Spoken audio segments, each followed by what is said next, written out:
estou lançando um livro que eu conto justo a história da capoeira e foi Ah, interessante legal. vocês me procurarem nesse momento, porque tinha refrescado muitas ideias, né? Tinha bulido no meu memorial, e até eu me surpreendo quando vou revendo as histórias, né? E vendo como tudo é muito coerente. Então, eu aprendi capoeira de um jeito engraçado. Meu pai era jogador de futebol, jogava futebol, e tinha um rapaz que jogava futebol com ele, e que sempre ia na porta de casa chamar meu pai para jogar bola. E um dia ele me pegou virando de ponta cabeça na pracinha, fazendo ponte, salto, aquelas coisas de menina. E ele disse: "Olha, eu vou te levar para capoeira".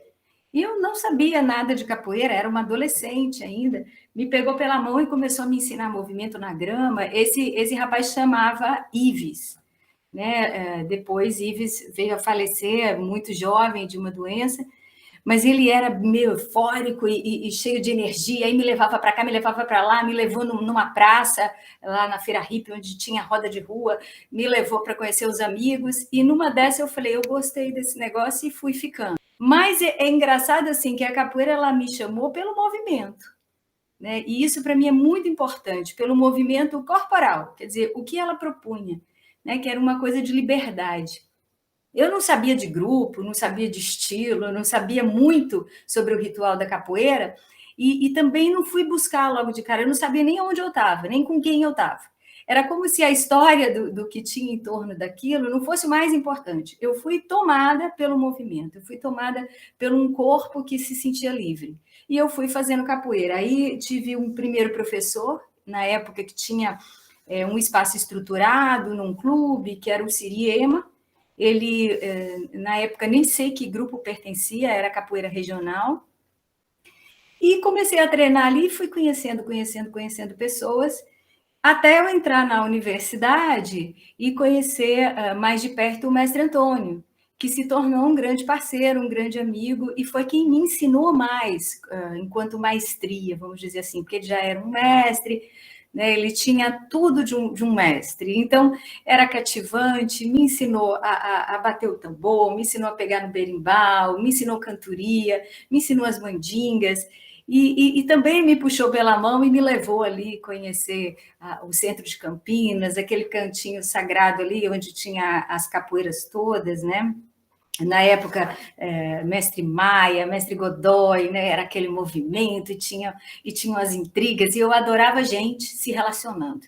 Então, eu não sabia nada de grupo, eu não sabia nada de estilo, mas eu gostava do movimento, eu gostava do jogo, eu gostava das relações, e isso ia me atraindo. E me atraiu de uma maneira específica, né? Que era a diversidade. Então, eu adorava estar com alguém que batia o saco e treinava luta, e depois com alguém que saudava o pé do berimbau e que se benzia, e depois com alguém que batucava e fazia as mandingas. Então, essa diversidade do universo da capoeira me atraía.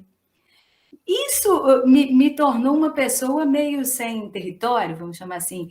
E eu conto na minha história que eu tenho ciganas na família, e sou um pouco, vou para lá, vou para cá, mudo muito, e até hoje eu sou assim, né? Agora vou fazer 54 anos, eu estou finalmente falando, agora eu vou construir uma casa, né? Achei uma mata aqui perto das aldeias indígenas, e eu falei, eu vou construir uma casa agora, com 54 eu vou falar, não, eu tenho um território de pertencimento, vou enraizar aqui, isso eu estou achando que vou, né?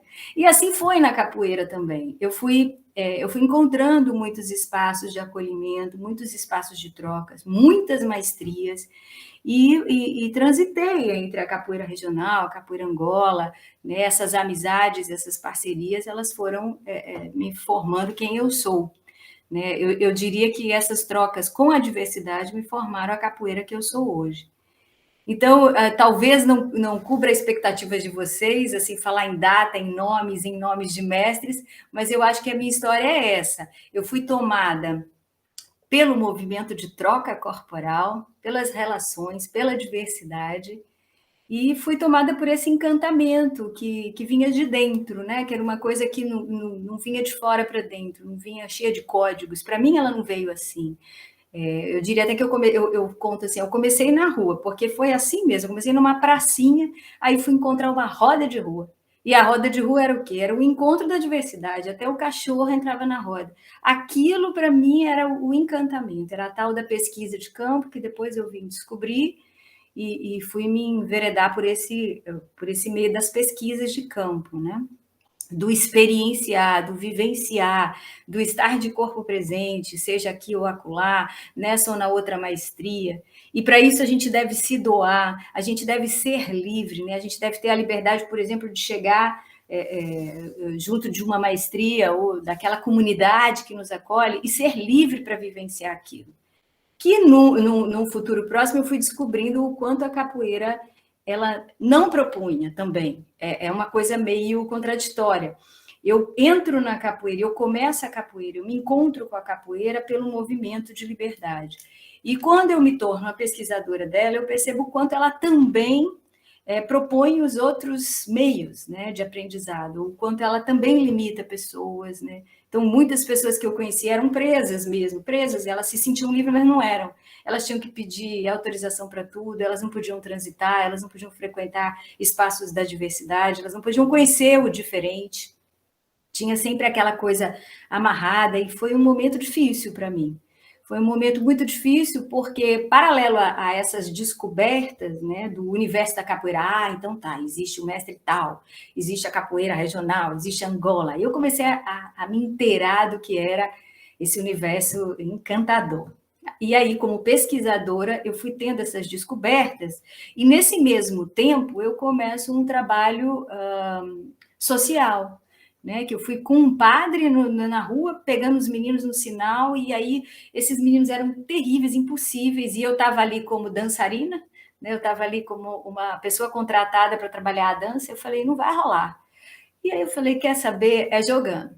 E eu me lembro do padre rolando, indo para o altar, rolando de batina com um desses meninos, eu falei, é a capoeira. E a gente começou um trabalho de capoeira belíssimo, né?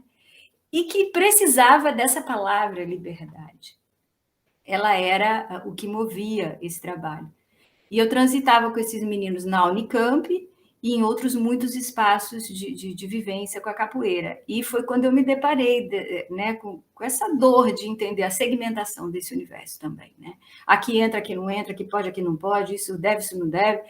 E isso foi me fazendo, foi me movendo a construir mundos, para que tudo coubesse ali dentro, né? Para que toda essa diversidade coubesse num pacote só. Esse trabalho lá no Externato São João, eu fiz uma dissertação de mestrado, né? Onde eu falo bem do trabalho lá dentro mesmo, como é que é o Externato São João, né? O que aconteceu ali naquele momento, naquele grupo específico. Ela virou essa dissertação. Essa dissertação até, Cristiano, eu inesperadamente fui chamada pela Fundação Bung, ela ganhou um prêmio. Bem, assim, eu não sabia, eu não inscrevi para ganhar prêmio, eu nem sabia que esse prêmio existia, eu sempre alienada ao universo, esse outro, né? Mas, quando aconteceu isso, foi muito importante para esses meninos, principalmente, para o trabalho social, para a capoeira. E essa dissertação de mestrado, quando eu entrei na Unicamp para ver, eu nunca tinha consultado, né, assim, online, para ver o tanto de gente que foi buscar, inclusive a Adriana, né? A Adriana também na mesma época fez.